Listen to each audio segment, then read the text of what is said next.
It's the Morning Star Drive 117.8. You soaring up with sky, now's the time, don't delay. I'm sitting in my ride and it's time to fly. So let's realign, just listen and fill your mind. Hey guys, how's it going? And welcome to the Morning Star Drive on 117.8.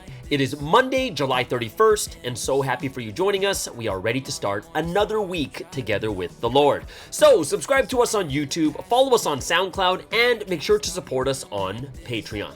So today we have an exciting podcast for you. We have 2G Talks with Eddie Kweon, the Sunday Message Word Study, and of course, commentaries, updates, and news on what is happening around the world in this history today. All right, everyone, how are you doing? Yes, it is Monday once again. Hope you guys enjoyed your weekend and your Sunday service.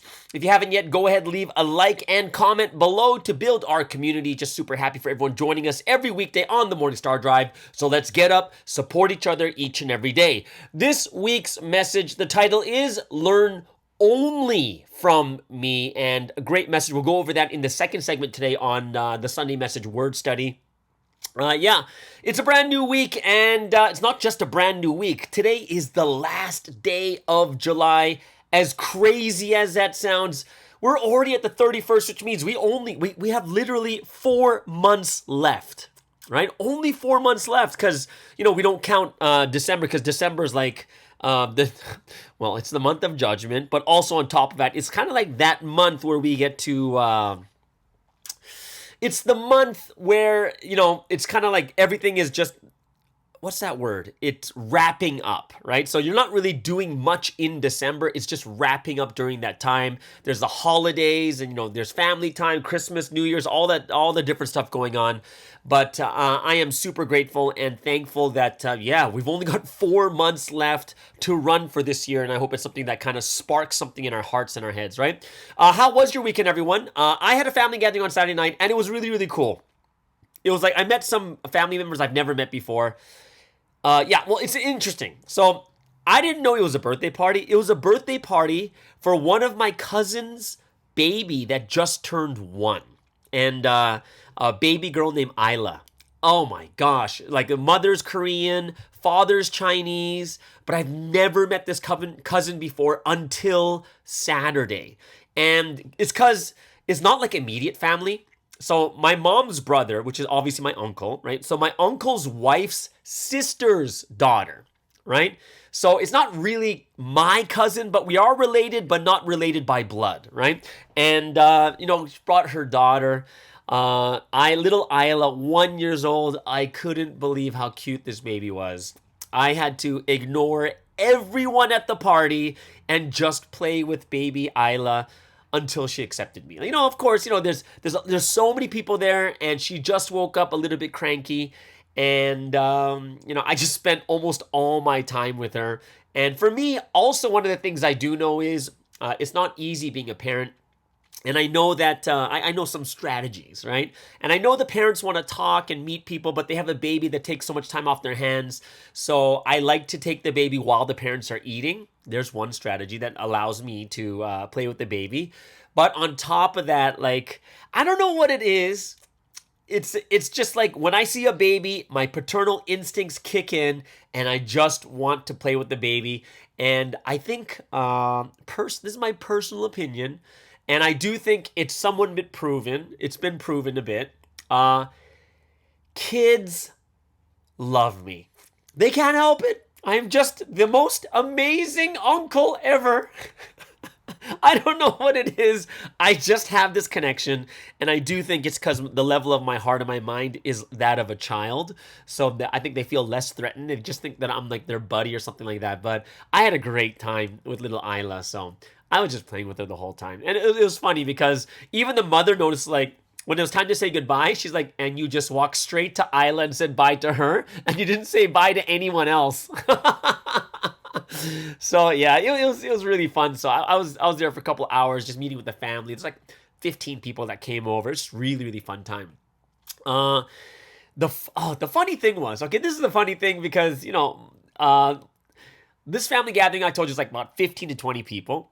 And all my younger cousins came. And these cousins are like about 10 years younger than me. and they all came with their wives and girlfriends. And I was the only one alone, right? Without like a partner or anything like that. And of course, you guys know my parents, and my parents always have that hope in their hearts, like, oh man, one day he'll get married, whatever it is, right? But I can feel their eyes burning into the back of my head as they're watching all the other couples except for me, who's basically the oldest out of all of them. So I just felt it. I felt the burning, like the blazing eyes, and even the way they talked about it. It's like my mom would say a comment and then she throws something in on the end, and she just like, I can just feel it searing into my heart. She's like, oh, no, no, no, no. Sky's so good with baby. He loves baby so much. And I don't know what. And then, they add at the end, yeah, I'm not sure why he's not getting married.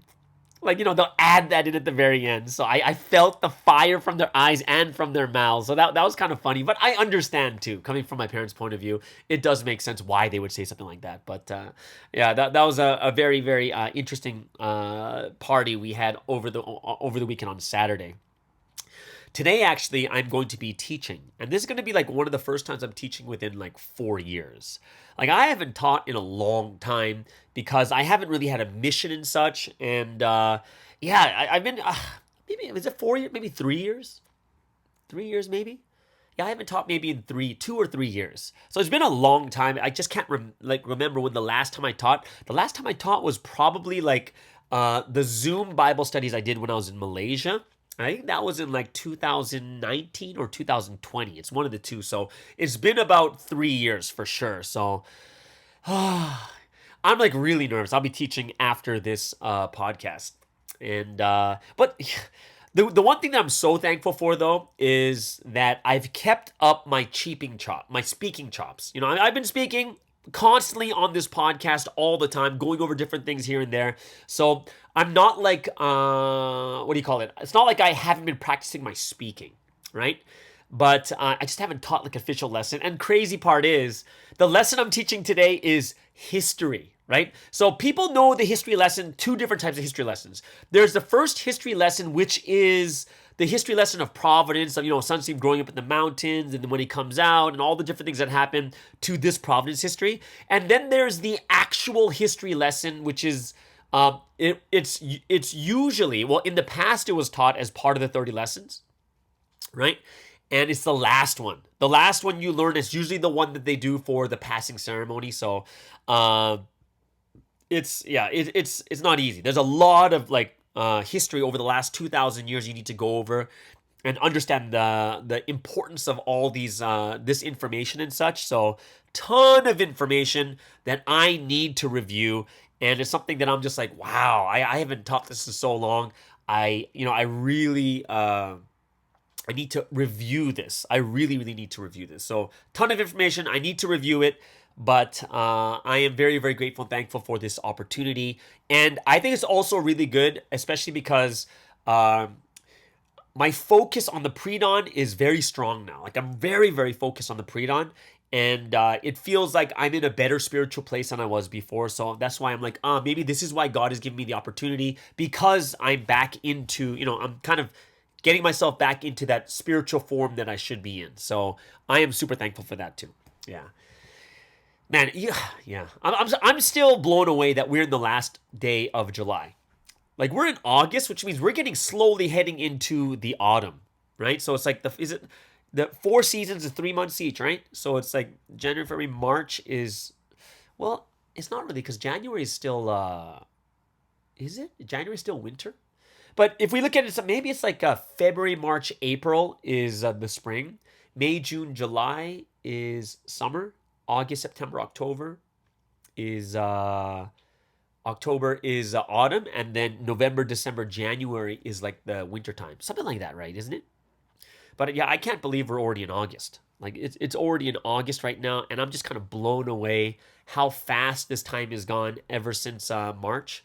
And like I said before, we don't count December as like part of the year. Like, the time to run is January to, well, it's like middle of January, right? Or January until November.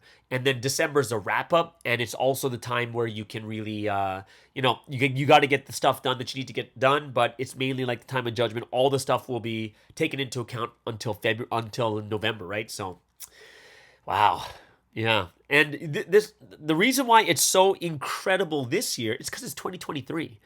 Is 2023, the prophesied year of 2023, the last prophecy of the Bible, 2023. And this year feels like a dream. It's so surreal that even now I don't even really feel it anymore, like what happened. It just feels like, oh, that was just a bad dream. And then now, life is kind of moving on. But man, you know what? It's kind of like a dream I had this morning. Okay, well, it's not kind of like a dream, but I had this really surreal dream. It was so weird, okay? Weird and real at the same time. So what was happening is I was a director filming a movie, okay? So I'm filming a movie, and don't ask me where the idea comes from. It's just from the dream. And in the dream, there was a whiteboard. And this whiteboard, the whiteboard that you build, and it's got like a stand with wheels on it so you can move the whiteboard around. So there's a whiteboard on wheels. Guys, remember, it's a dream. I just knew what the movie was about, and recording where this whiteboard is being pushed, like is moving into the streets, and all these children follow it. But the whiteboard is possessed by Satan. Yes, I know it's weird. And these children, what's supposed to happen in the movie is the children are running to the whiteboard, and then the whiteboard explodes and kills everyone. Okay, so I know it's weird. It's so weird. Okay, and we're like filming it.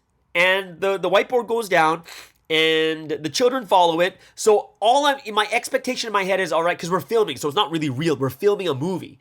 And it's like, okay, here we go, and action. The whiteboard starts rolling down, kids start to follow it, and then I'm like kind of waiting for this whiteboard to explode. But it's not exploding. And I'm like, what the heck is going on? And then, the whiteboard stops, and all of a sudden, the whiteboard starts to talk to the children. And starts asking questions that were so real, like real questions, that it kind of became a little bit scary. Like, what? Like, really personal questions, like the questions that only some psycho or like Satan would ask to these little children. And talking about their life and reality. And as I'm watching this unfold, it's supposed to be just a filming of a movie. And then as I'm watching this whiteboard talk to the children and nothing explodes, I realized that, in our heads, we're like, wait a second. Is it really possessed by, is Satan, like, it's a movie, but at the end, the questioning and everything is so scary. We're like, is Satan really in there? And then I woke up, and I'm just like, whoa, that's so crazy. It's so surreal. Like, it's supposed to be a movie, and you're sitting there, but then as time goes on, you're watching what happens. You're like, wait, is it real? And yeah, that's the feeling I had in the movie, in the dream about filming that movie, and it was crazy. And I sat there just like, whoa, this is. When I woke up, I'm like, what? And then I got myself ready to pray and then go to church and stuff like that too. But man, it was nuts. It was really, really nuts. But I think that's how it feels to me about 2023. It hit, and you're wondering, you're kind of like questioning reality, like, whoa, is this real? And then slowly as time goes on, and you hear about all the things happening and all the trials and against like AJ and stuff like that, and you're like, whoa, it's real. Like, don't you guys remember that feeling? That feeling when you hear the rumors and you're like, no, that can't be true. No, that can't be true. It can't be true. And then you listen to more and more, you're like, what? Like, even for me, I was like, in March, I was like, no. And I started talking to people. And even when people I trusted were saying stuff to me like, no, it looks real. And I'm like, and I even had that questioning in my heart, like, can I trust this person anymore, kind of thing? And I was like, what? And then eventually you realize what's going on. And yeah, that's what this year's been like. And now we've reached the last 4 months. And I hope that we can really, really do well for the last 4 months of this year. And, actually, this has to do with something that interesting happened on Friday night. Friday night, I did a Q&A on leadership well, it wasn't on leadership, it was to the leadership, but a lot of the questions were about leadership, right? So I haven't done one of these like Q&As or talking to church leadership and stuff like that also. But the interesting part is that when they, the thing that I like the most is it's a topic that I'm really, really passionate and I really want to talk about. Like, this is something I really love, because it's something I'm researching, something that I've seen the holes and the difficulties we've gone through as a growing history that we need to fix, right? Or we need to change. And there was this one topic that I was talking about at the beginning. One second. Oh, by the way, this is not coffee. Right now I'm drinking some hot tea. And it's a very interesting hot tea. It's green tea mixed with chamomile. It's called Serene Green Tea. Today's podcast is sponsored by Serene Green Tea. Not just your ordinary green tea, but also mixed with chamomile. And then there's music that comes on, right? Either way, so here... The question came up, well, I kind of gave a speech first, like an intro to the Q&A, and it was about leadership. And what I talked about was understanding the word leadership. And what is it? But the root word of leadership is the word lead, right? It's to lead.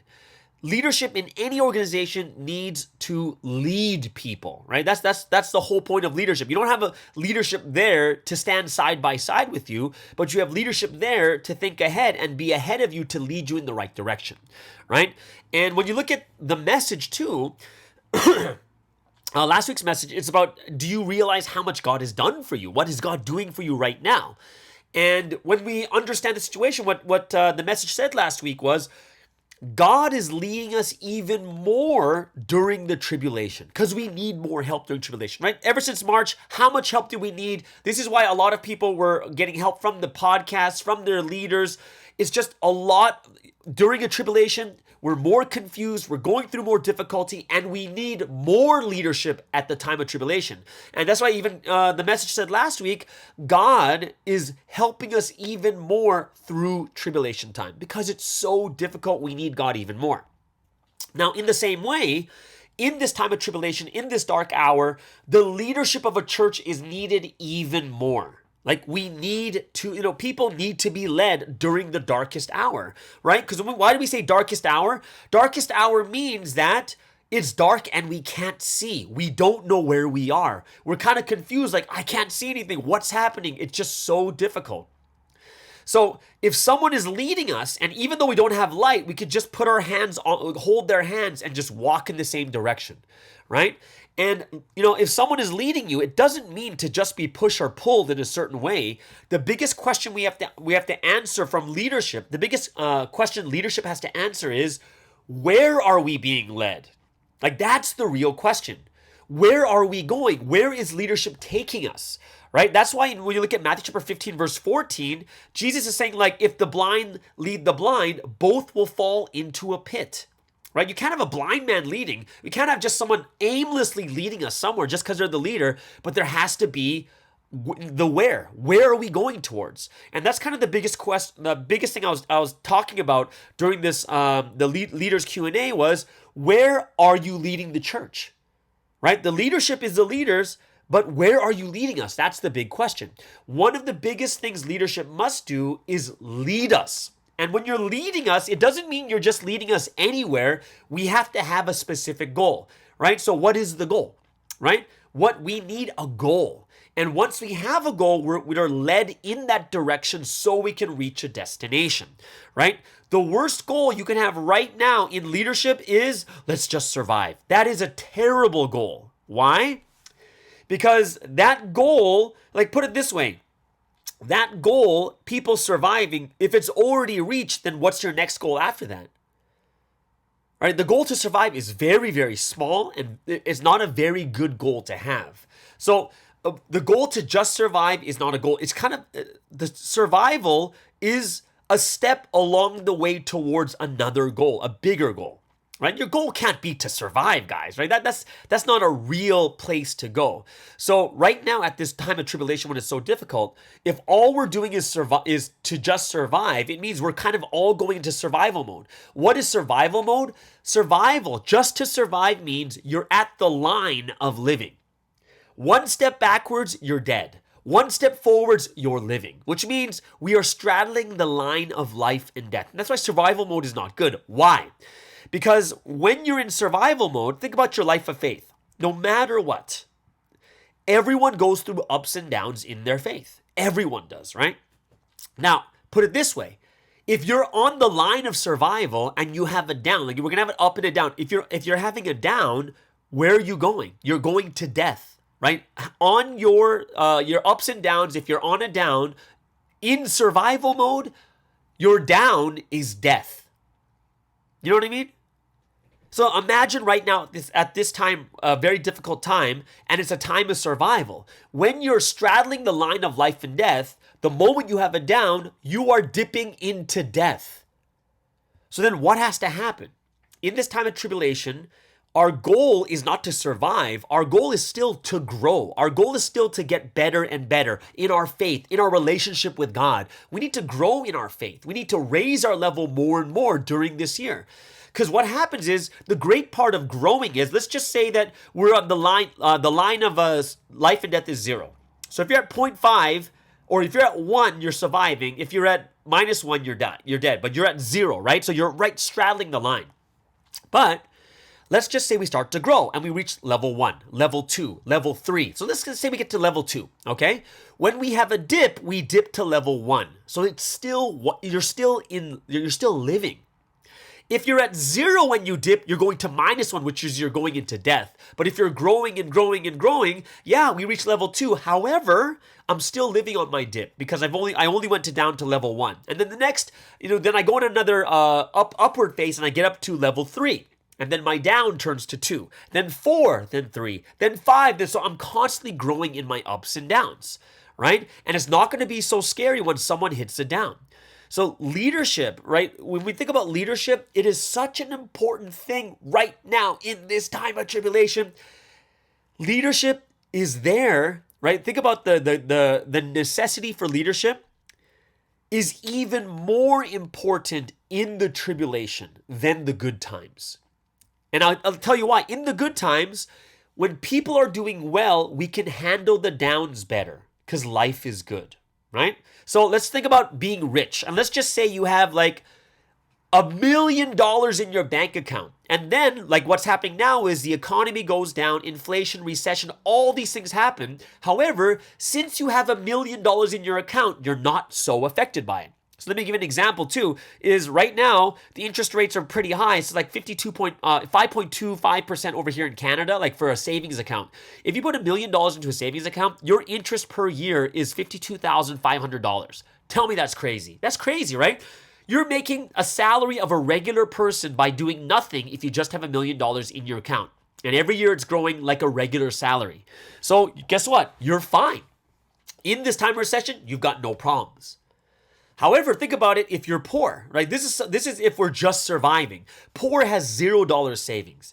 If inflation and recession comes, you are crushed. You're crushed because you have nothing. You're going to have to get into debt. However, imagine in your poverty you have 0 savings, but you work hard, get an extra job, you save money a little bit at a time, and now your savings is at like $1,000. Then when recession hits, you have a nest egg of savings. If you save $2,000, $5,000, $10,000, that nest egg of your savings will allow you not to be hit as hard as you would be if you had 0, right? And that's kind of like the analogy I'm using right now is this is a time right now where if leadership doesn't lead, doesn't take you in a direction, what happens? Where, people are just going to be coming in and out of death. And it's a very difficult place to be in like living, dying, like constantly throughout the year. So that's why I hope that we understand it's not easy to be a leader at this time right now. But we have to also understand we need to pray for our leaders, and leaders have to kind of step up and lead people with direction. with a goal in mind, right? And it's something that I do think a lot of people have to think about is think about the goal for your church over the next 4 months, right? That should be something that should be spelled out to the congregation. What do we want to achieve this year, guys? In the year 2023, the most important year, what do we want to achieve by the end of this year? What is our goal for the next 4 months? What is your goal? Okay? So if we have this goal like, hey, by the end of this year, we want this and this to happen, and then we have steps towards that goal, right? Steps towards that goal could be we need to have a better Sunday service. We need to have better pre-dawn. We need to have better this. Like, what is the goals that we have for our church, right? Where do you expect to be next month, 2 months later, and how closer should you be to that goal that you have, especially when it comes to your faith, right? And I think that this is why leadership plays such an important role in this history and in your churches, that if we don't have the proper leadership, there's no direction. We're just like the leadership you don't want at a time of tribulation is one that is just kind of maintaining. Because maintaining means you're staying at the line of survival. Right? Because it's such a difficult time. Oh, let's just make sure everyone survives. No, at this time, we got to be even stronger. At this time, we have to put even in more effort. At this time, the leadership has to be that much more, forward thinking. Yes, they're going to be kind. They're going to be nice. They're going to be more nice than ever. They're going to be more thoughtful than ever. However, we still have to have a direction where we're supposed to be led, right? And when I was thinking about that, I was like, yeah, that's something that's really, really important. And that's something that I was praying about and thinking about. And that was one of the first things I talked to with the leadership. But I hope it's something that we think about too is, we can't just rely only on the leaders for everything, because sometimes it doesn't work that way. And if that's the case, what does that mean? We need to at least be able to lead ourselves, right? We have to be able to lead ourselves. And that's something that's really, really important too. So I hope this is something that we can really get ourselves to think about and to push ourselves to that next level.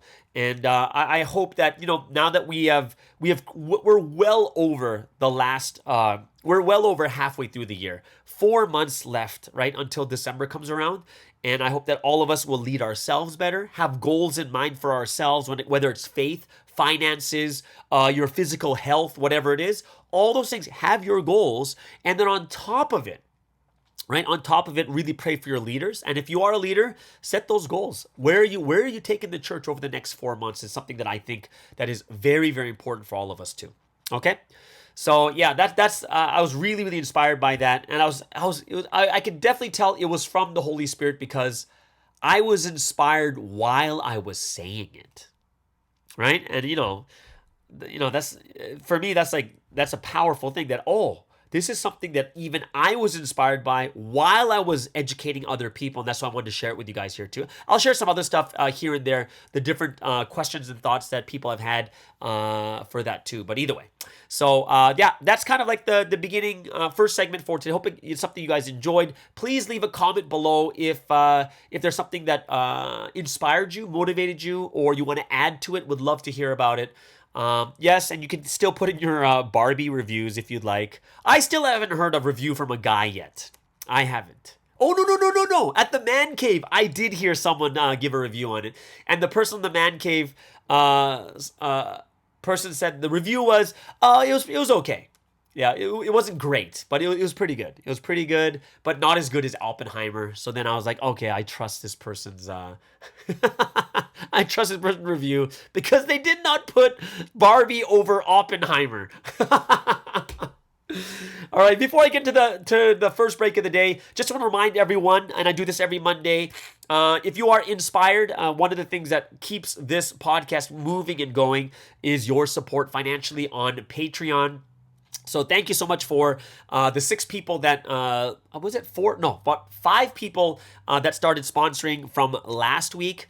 If you guys are inspired to, go ahead and click that link in the description below. It's a blue button on the homepage for SoundCloud, and on YouTube, If you look in the banner, it's on the bottom right of the banner, or you can look in the description of this podcast or any podcast, and you can copy and paste the link for Patreon for my site. All right. So hope you guys really enjoyed that. Oh, and yeah, guys, we've already opened the Discord for the lecturing group.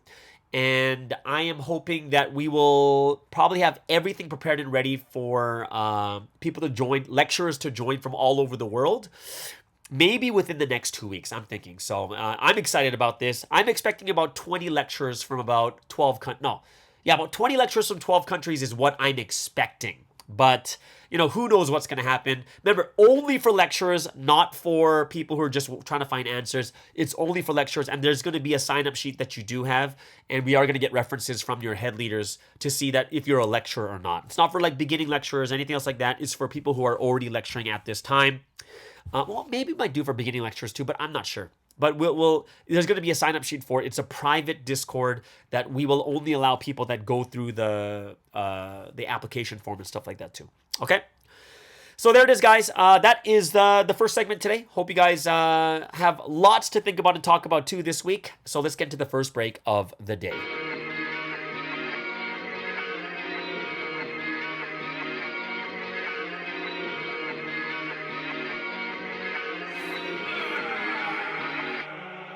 Yeah, rise up to the challenge, armed with the word in action, belt to the truth, fasten, shield of faith in one hand, sword of the spirit I'm slaying, no mercy I'm praying, everyone thinks I lost, but now I'm turning Super Saiyan, I gotta be new, gotta be great, I only gotta win this thing, fixing mistakes, fix who I am, all I wanna do is change, gotta be brave, gotta be tough, no more time for delaying, it's just training, all those times of pain, off, pushing my limits, only with God, I'm trying to be better, I'm trying to feel God, enemies watching, they want you to fall, but you have to be better, you have to give it your all, every day I make myself, but I know it's not easy, this is the life I chose and I know my spirit's breathing, the battle has only begun and I may take damage, but if I fall, all I know how to do one thing, rise up to the challenge, armed with the word in action, belt to the truth, fasten, shield of faith in one hand, sword of the spirit I'm slaying, no mercy I'm praying, everyone thinks I lost, but I'm turning Super Saiyan, I'm Goku turning Super Saiyan, I'm charged up, now I'm playing, on the mount like Sinai, I can live with God like Wi-Fi, receive the word, always praying, spiritual path where I'm staying, everyone thinks I lost, but I'm always with him, so you know I'm prevailing, protecting myself from Satan, armed with the truth, now my angels will shoot like, now I'm at my truest form, I'm trying to really be the greatest, the power level can't contain it, my energy is never draining, look how far we have made it, unlocking levels never hesitated, there's no try, you can just do it or don't, so fix your thoughts instead, everybody makes mistakes, just gotta take notes, can afford to do it again, life is so easy, if you just do what is right and just follow what's real, victory comes through skill, gotta stay on course, time to kill.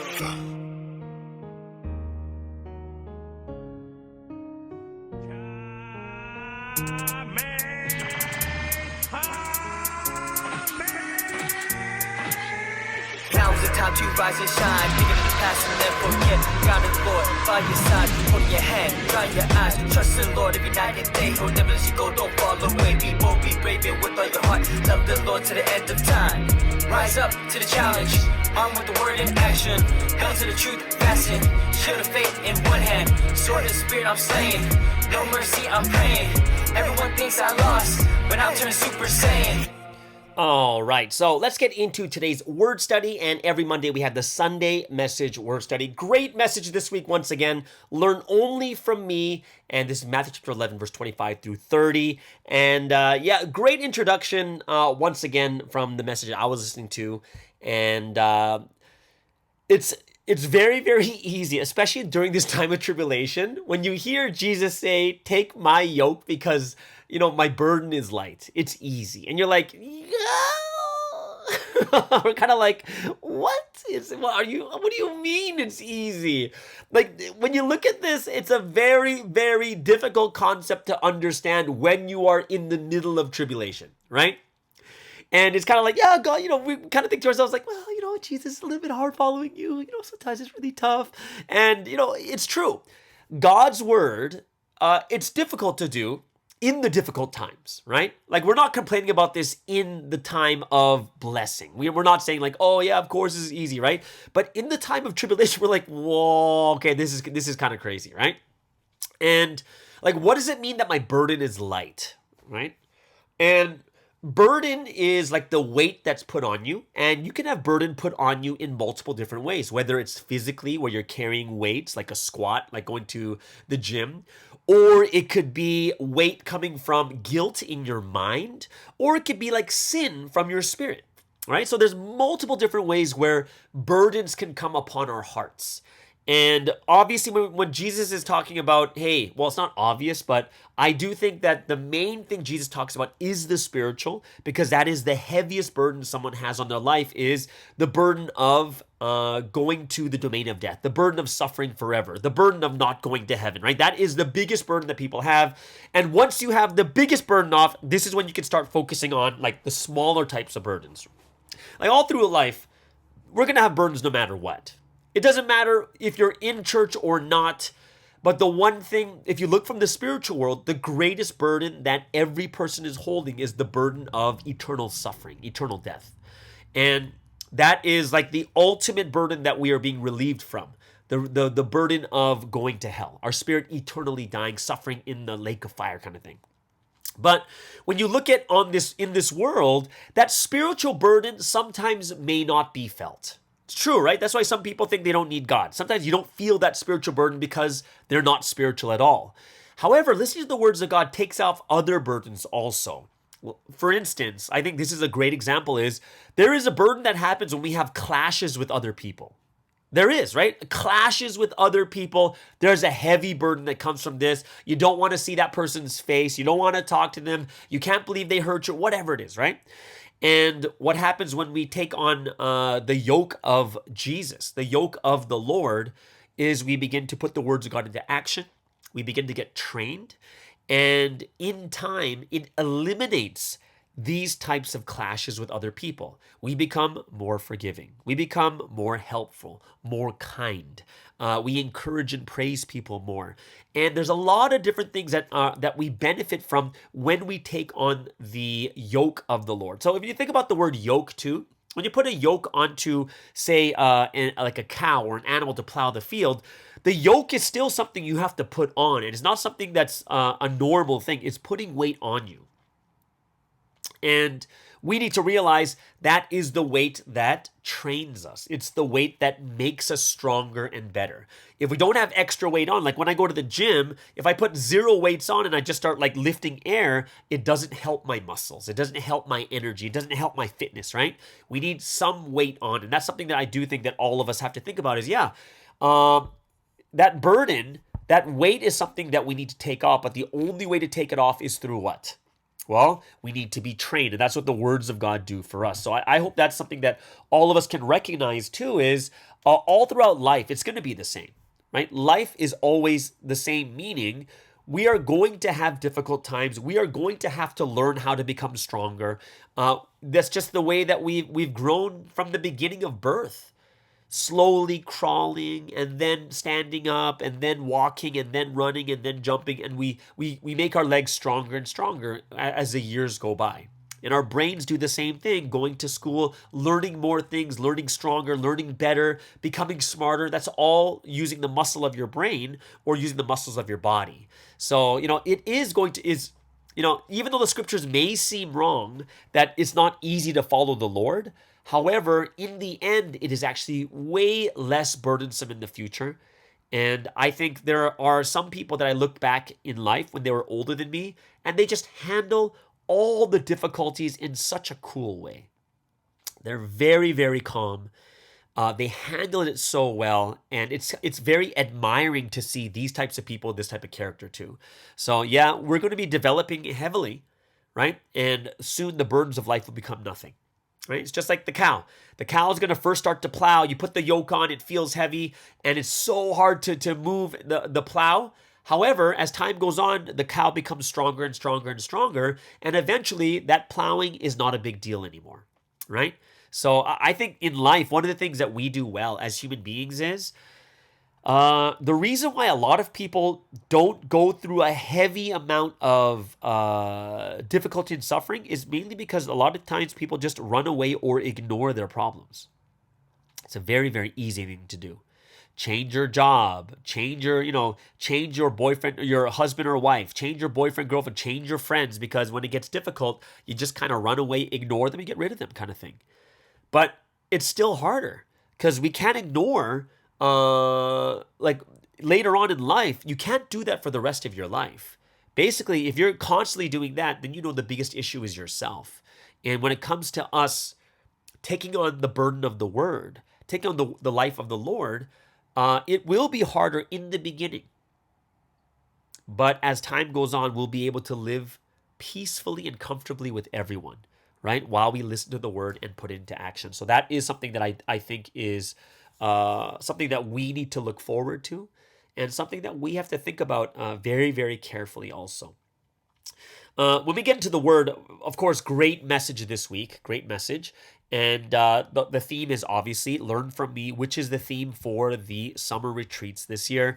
And just seeing this burden that look at what Sunseem's doing right now in the most difficult tribulation ever in the history of Providence. We still have summer retreats, right? We're still doing it. We're still growing. We're still making things happen. And that's something I do think is something that we have to think about when I talked about leadership in that first segment is, difficulties came, but we still got to push forward. It's not something where you look at it and say, oh, that's insensitive, people are struggling. No, it's not about so much about the feelings of people. It's to protect them and help them and make sure that they don't go through even more difficult times in the future, which would be, what is the ultimate most difficult time is eternal suffering. We don't want them to suffer and struggle through those things. We need to alter this today's message. So simple, so simplified. Learn only from me. There is only one person where God spoke through, one person who has gone through all the difficult times, and it's Sunseem. He's the only one. And I think you can, and it's a very reasonable thing to say too. You're like, well, how reasonable? What do you mean it's reasonable? Well, every artwork, every tree, every rock that was put in there has a story with Sunseem, has some type of story. He's the center of all the stuff of history that's happening right now. And that's why there's no one else who knows but him. Think about right now, right? Think about right now. Let's just say some people start coming to Providence now. This is post AJ, right? They're only going to know what life is like after, from this time and on. So who are the people that know about the time of AJ and stuff? It's us who went through it for the past 20 years. We're the ones that know about it. Right? It's not other people. We're the one. All the people coming from now on, they're going to learn through us. We're going to be the ones that help them understand what actually happened, how we got through it, and how much more grace we receive from God because we have to push through these difficult times too, right? So if you look at my life too, my life is 25 years in Providence, right? So if it's 25 years in Providence, I only know until 1998, September 1998. Anything before that, I'm not really sure about, and I have to talk to people who were here before that time. But then what about them? Who's before them? And when you get down to the nitty-gritty from the very, very beginning of this history, who's the only one that has been here and has seen every single thing? And the answer is, it's only Sunseem. That's it. There's no one else. And that's why it's hard for us to, that's why Sunseem's like, hey, check. Make sure to check. If you learn something incorrectly, you're going to go down the wrong road. And you're only going to gain as much as you properly and correctly learn. And that's why we need to learn properly today from the one that God has sent. Right? How important is this learning? Is our failure and our successes are based upon what we have learned, what we know. Right? The great example is I saw a couple of TikToks on what the flooding happening, the flash floods in Korea and stuff because of the monsoon season. It's excessive, way more than in the past, right? People die because of one mistake. Just one mistake. They're trying to cross the waters, but there's a tide underneath. They have no idea what's going on. Accidents happen because people don't know. And this is think about living the proper life, just like conflict and ignorance with King Josiah. Everything about his life was amazing and awesome. He did everything that God wanted him to do, but it was that one mistake. Can you imagine how outraged you would be when Josiah looks back at his life and says, I can't believe I did that. I can't believe why did I do that? That's so much outrage in his heart because of his own ignorance, right? And that is something that we have to realize too, is if the small things that we kind of fail at, we're not going to be as oh my gosh, my life is over. But imagine your life is over. You're in the spiritual world. You look back at that thing that you did. Can you imagine how outraged you'd be at yourself because you didn't know? That's how crazy it is. Knowing and not knowing is a difference between life and death. The one thing, sometimes he didn't bring up this example for no reason. He said, people who failed to harvest, who didn't know about the monsoons coming, lost everything in the flood. That's what's happening in Korea. You have these farmers didn't know that these floods were coming, and they didn't harvest their grains or fruits or whatever it is. They didn't harvest the fields. So what happened? They lost everything. If they knew the flood was coming, and even though the harvest would be just a little bit early, it would be better to harvest than to lose everything. And that's how outrageous ignorance is. How much it can, it's something that we have to put into our hearts and our minds. One of these big things it was one sentence in the message, and it just moved on. It was just for a single moment, and then it moved on. And the single sentence that was said that really struck me was, whatever that is learned valuably, right? Or whatever the valuable things that you have learned are never taught without a price. That is a powerful proverb right there. Whatever you learn that is valuable is never taught without a price. That's why it's valuable. Right? If you have something valuable, do you give it away to just anyone? No. You give it away to the person who values it. And that's why there's a high price. That's essentially why we have prices for objects and paintings and such. Why? Because if it's that valuable, if you want it, then there's a price to pay for it. And the more valuable something is, the higher the price is going to be for that one thing. Even this history, even salvation, even the rapture. If you guys think about how valuable the rapture is, those of you guys who were there for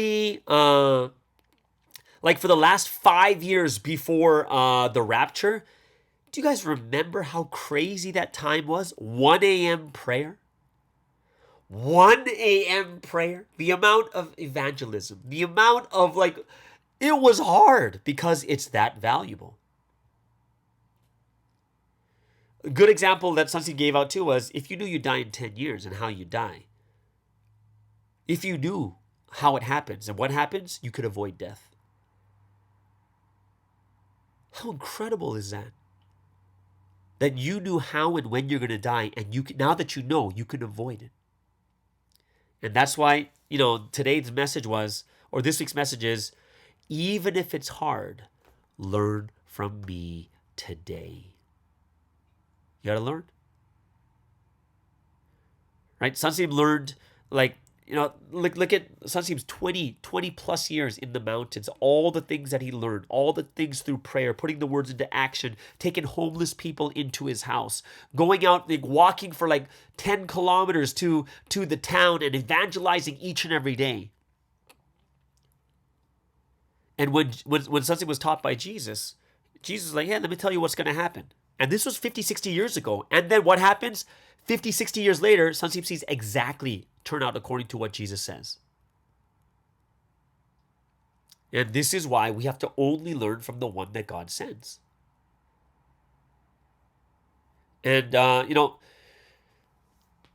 one of the things that I liked from the message also was when Sunsim taught things from 1978, when the prophecies he stated, the things he said Like 1999, this will happen. And when it came true, it gave people more certainty, not less, because it came true, right? But to who? Then we say to ourselves is like, but what about the people who left? Even though they knew 1999 was going to be a crazy time, how did they still leave? And the answer was, it's for the people who did not have certainty. They didn't have the absolute faith. They failed to act on the words. And because of that, they struggled and struggled. And even the things that Sunsteam said did come true, like 1999, they couldn't stay. And the same thing is happening today. With all that spiritual Oppenheimer that we just went through in March, the exact same thing is happening right now. When the man of mission speaks, we've already heard about 2023 and how difficult it would be even last year in October or November. Even before anything started, Sun seems like, yeah, guess what's going to happen? It's going to be so hard that if your roots are not deeply rooted into the ground, you're going to be uprooted from that tribulation, the winds and the rainstorms. You're going to be uprooted from it. That's how hard it's going to be, right? Only those with deep roots are going to stay. And now the word is being fulfilled absolutely and completely. It was already talked about. Even from last year, like way ahead of schedule, how hard 2023 is going to be. And only those who have absolute certainty, who are 100% on the man of mission, that believe and follow, they're like, yeah, we saw it coming. Oh, it's going to be hard. We know it's going to be hard. Then, right, this is the time when the people stay. And that's the line of people staying and people leaving. How certain are you? Were you just kind of floating along in your faith? And then once this happened, your faith is absolutely shaken, and then all of a sudden people are just leaving, like dying like flies, right? Or, even though it was so shocking and crazy, yes, we had something shake in our hearts. We didn't leave though. We're kind of like, oh, okay, well, let's wait on this for a second. So I hope that all of us can take on that type of faith, like realizing what happened in 2023 was already talked about from a year ago. And I bet you if you look back in the messages, like 2-3 years ago, I bet you there was like some messages Sunsteam gave on that. But I absolutely remember the analogy that was given. And it was 2023 is going to be so hard. Actually, I've heard plenty of things where Sunsteam's like, yeah, a third of the people are going to leave, right? It's going to be that hard. And he basically said that if your roots of faith are not deep into the ground, when those winds and rainstorms come, you'll be uprooted if you don't have deep roots. There's only one person that God sends, right? God is a body. He cannot come in his body. And he will send the person that is sent, right? The man of mission. And that's why even at the time of Jesus, if you look at John chapter 14, verse 10, Jesus came and says, I'm not here alone, right? I am in God, I am in the Father, and the Father is in me. He didn't do it alone. He came with God. And in every time period, we know that person's going to come. And that person, right, if we don't know who that person is, we become blind to the time period. We become blind to the miracles and signs. Think about it. Those who have absolute faith will look at the stopping of the tides and say, what the heck, that's so crazy. And everyone else is like, coincidence. Yeah, that's not true. When they weren't even there. And we have to be those that are not like the religious leaders of old who oppose the person that God sent, right? And the answer is, when we're self-centered, when we're arrogant, then God cannot reveal the person sent to us. And if we are people in this history and we become self-centered and we become those who are arrogant, what happens is, we are not going to believe all the things that are said through the word. And this is why at the time of Jesus, it was in the scriptures from Matthew chapter 11, verse 25 to 30. It's basically, I have not revealed it to those who think they're wise, but I've revealed it to those to these children, the Gentiles of this history. So I hope it's something that all of us can understand even more deeply. There's one part of the message that it answers more and more questions, right? Like, think about it. If Matthew chapter 11, verse 25 to 30 says that God hid the one sent right, did not reveal the one sent to like the religious leaders, the ones that couldn't accept, right? What does that mean? Does that mean Jesus didn't, like they had no idea who Jesus was? No, they heard from others that they believed that Jesus is Messiah. But the religious and the so-called wise religious leaders, they could not accept it, right? Which means God hid, right, the Messiah from them. Which means that God is, depending on each person, letting people know or not letting them know, right? All things are given by the Father. No one will know except for through the Father. Like that. Remember when Peter realized who Jesus was? Jesus says, "This was not revealed to you by any person. It was revealed to you by my Father in heaven." To realize the person God sent is not something that is just given to everyone.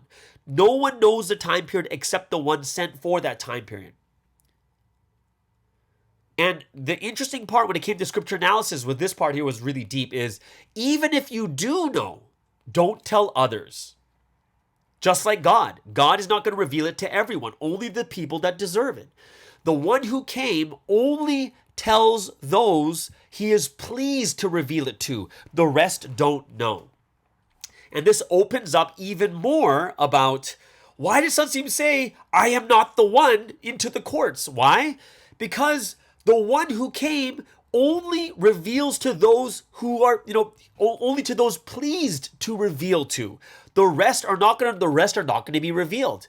There's no point in it. We already know this concept of you must deserve, you must earn, you must be the person that has the clean heart, the clean eyes, who is righteous, who is pure, and then God will open it to you. But if you don't, it's a very, very difficult thing.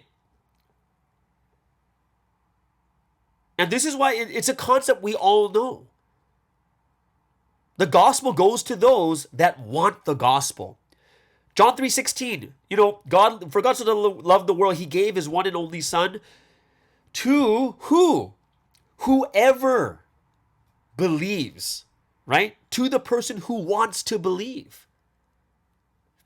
The gospel is the opportunity to get the gospel is to every single person, but not every single person will receive it. Many are invited, but few will actually come. Why? Because it's not for everyone. It's got to be for the people who want to be good. It's got to be the people who want to believe, who want to have faith. We already know this concept, but because it's such a tumultuous and confusing time, we kind of get confused and we're like, "Oh, why does Sasim say that? Oh, I can't believe he said this. Oh, I can't believe he said this." And you're like, no, we've had this concept forever. It's just that we're in a time of confusion that people begin to forget the other things and just say this is wrong. It's not. So I hope it's something that we realize even more deeply too, that a lot of the things that we complain about or things that we're not understanding, they're already answered from like these concepts and principles, we've already understood them in the past. Then why didn't you complain when it's many are invited but few actually come? Why don't you complain or get angry when it's like, oh, it was not revealed to those that thought they were wise, but revealed to these children, to the Gentiles instead? But we understand that concept. So I just don't understand why I don't understand. I understand because it's a difficult time. It's a time of tribulation. And it's sometimes, our heads are confused because, we're only thinking about one thing at that moment. But as the message is constantly coming out, we begin to like, oh, I forgot. Yeah, that's so true. We have to follow the one that God sends. Follow the one that God sends. Who knows best about the man of mission, right? Who knows best, right? Well, it's the man of mission because he was there, learning everything. He saw everything. The later you come to Providence, then the later you only know to the point you were here from. I'm 25 years. Some of you are 10, so I know 15 years more than you. Some of you are 5 years. I know 20 years more than you. Some people are 30 years. They know 5 years more than me.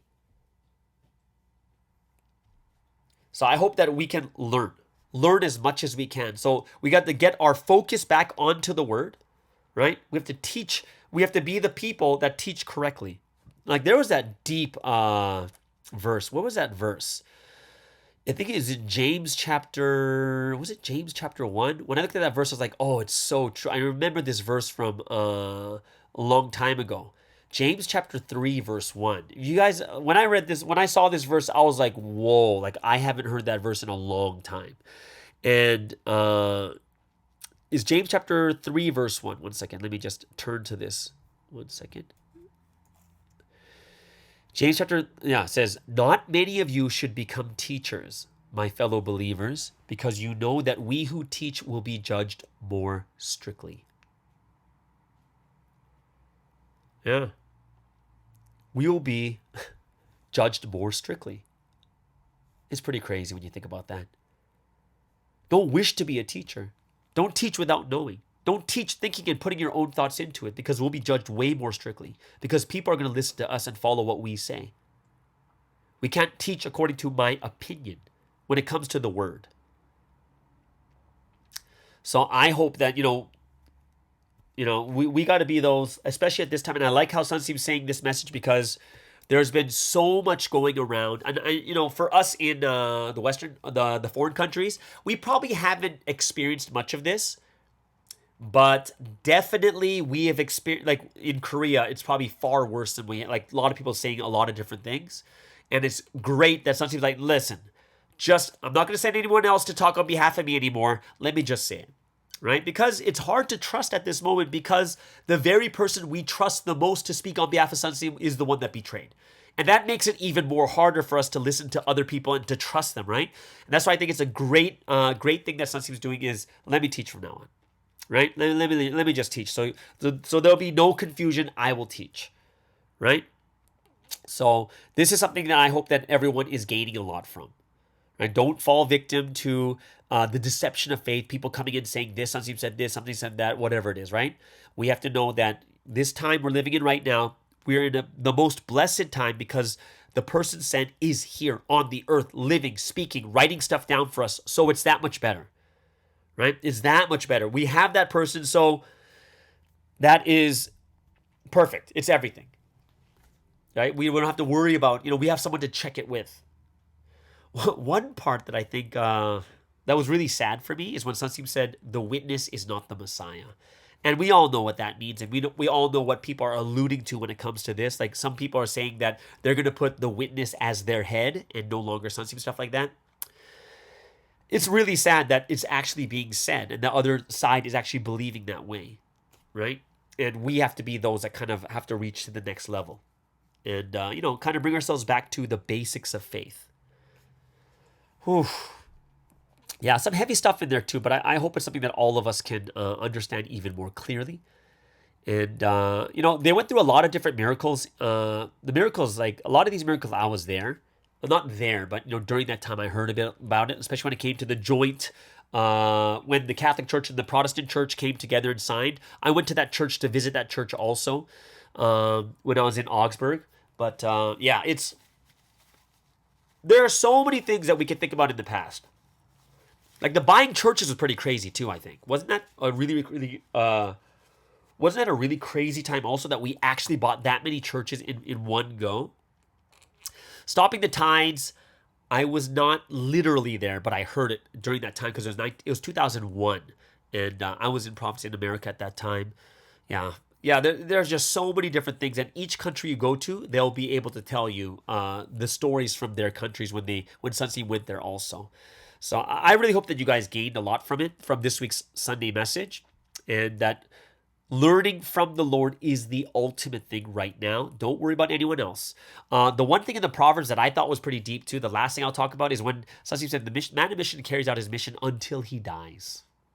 Just like Samuel did, just like the other prophets until they died, just like King Josiah had the mission until he died, David until he died, right? And I think this answers some questions of what happens after 2023. What does it mean the mission ends? But Sunseem's like, no, the mission goes on until he dies. So that is a comforting thought for a lot of us too, and it answers those questions. So I thought that was something that was I was very glad to hear that too. All right. So there it is. That is the Sunday Message Word Study. Hope it's something that you really gained a lot from, and I hope it's something that you guys will really be able to put into practice for this week. And we'll talk about that tomorrow for the practical word study too. All right. So there it is, guys. That is the end of the Sunday Message Word Study. Hope you guys enjoyed that. Let's get into the second break of the day.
Okay, so let's get into our final segment for this Monday podcast. And of course, every single Monday we do have 2G Talks with Eddie Kweon over there in San Francisco. It's going to be quite awesome because today he is going to talk about the SS retreat they just had over there on the west coast of America. So I hope you guys will enjoy this. It's going to be a very, very fun 2G Talks. So everyone, please welcome all the way over from San Francisco. This is Eddie Kweon with 2G Talks. Good morning, everyone. Welcome to another week's episode of 2G Talks. This week is particularly exciting. Right now, we're at the SS Retreat here in LA. So many amazing things have happened throughout this week. And in this retreat, in many ways, it wasn't supposed to happen. And I feel the need to testify about it to some degree. We're holding it here in LA. And that's because originally this year all the SS were supposed to go to Warmyeongdong together in July and have a retreat there meant for the SS of AP, right? And we were supposed to have an SS service together at this time, but those plans fell through. But really, by God's grace, He worked through the right people at the right time here, and I'm really grateful to both the Trinity and to the people that they worked through in order to make this event possible. Because even for myself, the situation in so many ways leaned towards my not being able to participate and to even to help out. And so really, I see that so many things have worked out. And I think the biggest miracle of all, and I think this happens to many of us, and for me, this is like the most miraculous and the biggest miracles that take place ever. Like for me, I think for each person, things are different. What you might view as like the most precious miracles and like these crazy things happening in your life might be different. But for me, like the biggest thing is, when the Lord talks about something directly in the message that happened, to us or to me or like in that situation, or like, a case in point is when He uses a scripture that we discussed recently, right? That came up in our conversation, right, with someone else. Right, and it turns out to be the scripture for that week. Right? In many ways, it's something that we could not have planned and we could not have forced, but it happens really due to God's work and His grace. And for me, those are like the biggest miracles. Like those are like, for me, like the times I'm the most shocked, I'm the most aware that really God was working through everything. And that same thing happened during this year's retreat too. And I think a couple of weeks ago I mentioned the scripture from Matthew 11, right? Which I think many of you guys already know is the scripture for this week.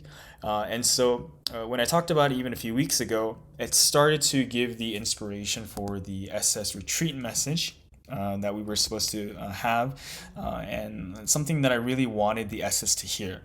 Like from the time that they're in junior high and high school and going into the future, it's something I really wanted them to know, to be able to carry with them, and something that they would be able to use, and also to make it something that's part of their character, that and part of their development through which they can help other people actually, right? So it was from Matthew 11, and it was really this idea of not stumbling and to come to Him, when we are weak and weary, because His yoke and His burden is light.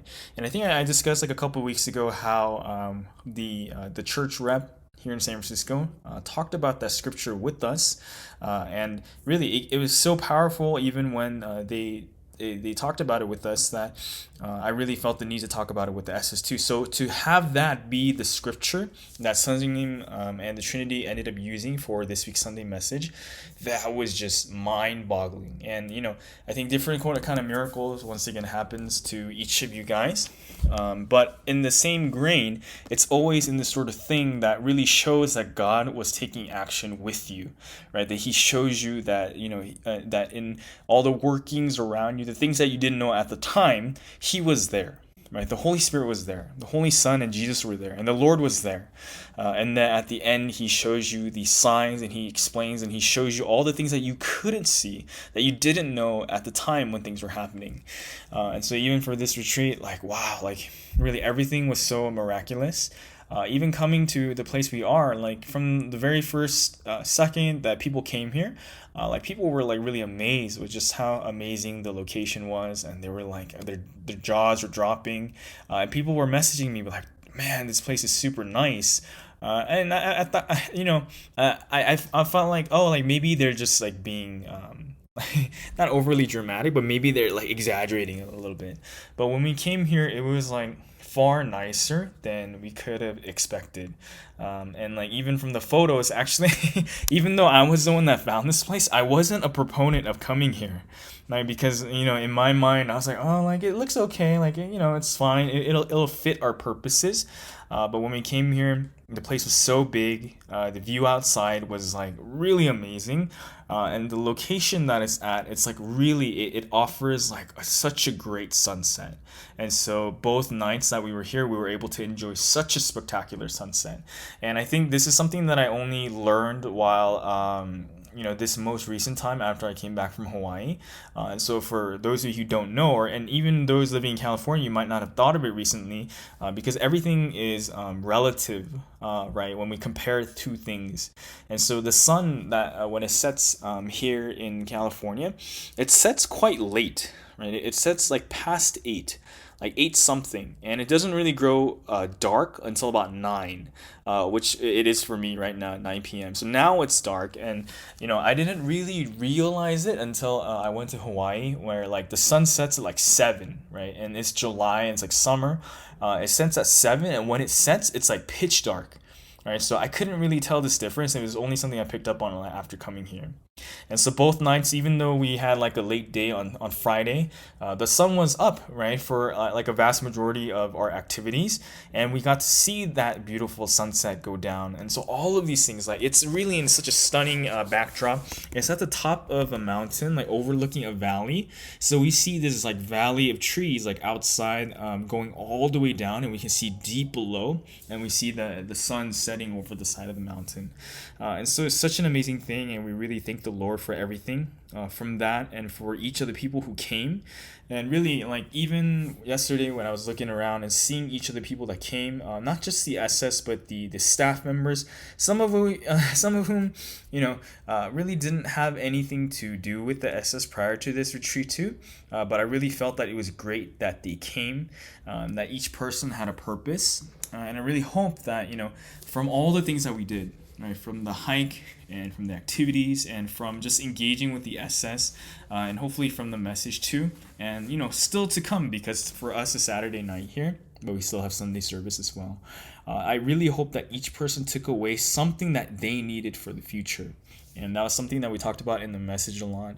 And along with the word, I was very honest with them with the things that I wish I had known when I was their age, when I was in SS, and things that took me from the age that they are to the age that I am now to learn, right? So I wanted to provide that to them while they were still young, and like give them a heads up, right, for the 8 years in the future, and hopefully they learn even more and realize even more and are able to understand something even more than I did at that time. So I really hope that all the SS were able to learn a lot from this trip, and more than the things that we could even directly teach them, that really that God and the Holy Spirit and the Holy Son will truly be with them in their lives. And I really believe and I really hope that the SS all across the world are all able to really hear this message and really feel the same way about themselves. Really, like I think knowing who the SS are is something that's really critical at this time too, and I think something kind of explained it really clearly over these last few weeks. And I was really shocked, and we talked about this a couple weeks ago, but I think this idea is maturing more for me, and like it's taking on new forms. But it's this idea that we're not just now entering the land of Canaan. Right, I think that's something that we've talked about before, and something was very clear about this a couple weeks ago. Providence history in its entirety has been a history of entering the land of Canaan, the promised land, and fulfilling the purpose of creation, and attaining this 1,000 years of hopes and dreams, and fulfilling the purpose of creation and the rapture. Right, and I think as a second gen, until now, there was always this thing of delineating and separating between the first generation of Providence and those who came directly from the world and from our parents with the second generation. And of course, there are differences. And of course, the people who are coming to Providence now and who are newly coming and are being evangelized even as we speak, of course there are differences, but really something made it clear that we are one, right? Like the first generation, the second generation, and even the third, fourth, and going into the future, we're all in this grain and in this same frame of thought and in this relationship to the Trinity. And of course history will keep going up, but he said very clearly that we're not people who are living in the desert of Zin until now, but those people are the people of the former faith, and we are not people who live in that time, in that place, but we are people who have received and are building and are receiving the final time. And so that was really moving, but I really felt that that was important because I really feel that that helps connect everyone. Right, from second generation to the first, right, to their parents and to everyone else, and to the future as well, right? Like there's differences of generations, of culture. Like many of the second generation here, right? Many of them have Korean parents, right? But they grew up here in American Providence. And so what they know of the world and of America is so different from their parents. So there's those cultural differences, there's those, generational differences, all of these kind of differences. And yet the thing that ties us together is our shared fate. And really, I really hope that the SS can become people who understand their parents and the older generation really well as well.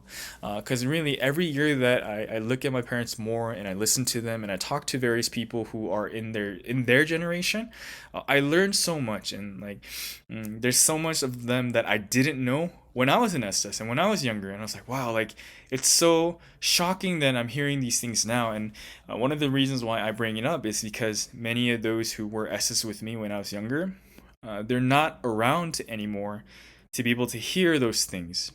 And so resolve the kind of misunderstandings and the grievances that they carry, but not just them, but the people who they interact with carry from the SS themselves too, and from those who have left too.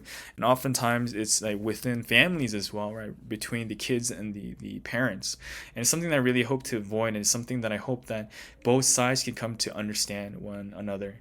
And so with this, I really hope that this gets a lot of people thinking, and really more than anything, I really wanted everyone to affirm for themselves really this week's message and last week's message about really like God being there for us, just as Matthew 11 says, but just like in all the miracles that he shows us, right, as we live life, right? Of course at times it's difficult, but we see that his yoke and his burden is light, and more than that, that he blesses us and he takes us to the conclusion of the path and of the destination that we need to get to. And so I really hope that this is a refreshing message for everyone, and I really hope that you get started with this week, with this new week, leading into August really well. And for those, here in the U.S., kids start school, in August to September. I don't know when they start school in the part of the world that you're at, but if in this, it's kind of a new phase for many people in the U.S. And so I really hope that you get started well, and even if you're not in that kind of place all across the world, that wherever you are, that you really gain a lot and you can have this fresh start to this week together with 2G Talks, with the MSD 117.8, and definitely with the message for this week. So thank you everyone, and I'll catch you guys on next week's episode of 2G Talks. And thank you so much, Eddie, for another wonderful episode of 2G Talks, talking about that, the second generation, it's the SS retreat that they did. And if you guys have any questions or anything you want to ask him, go ahead, leave it in the comments below. He'll be happy to answer those questions too. All right, so there it is. That is the end of today's Monday podcast. Hope you guys had an amazing and awesome time. Let's have a wonderful Monday, and we'll see you guys again tomorrow on the Morning Star Drive on 117.8. It's the Morning Star Drive 117.8. You soaring up with sky, now's the time, don't delay. I'm sitting in my ride and it's time to fly. So let's realign, just listen and feel your mind. I'm burning with desire and the passion. Nobody can stop me when I'm like this. I got my head in the zone.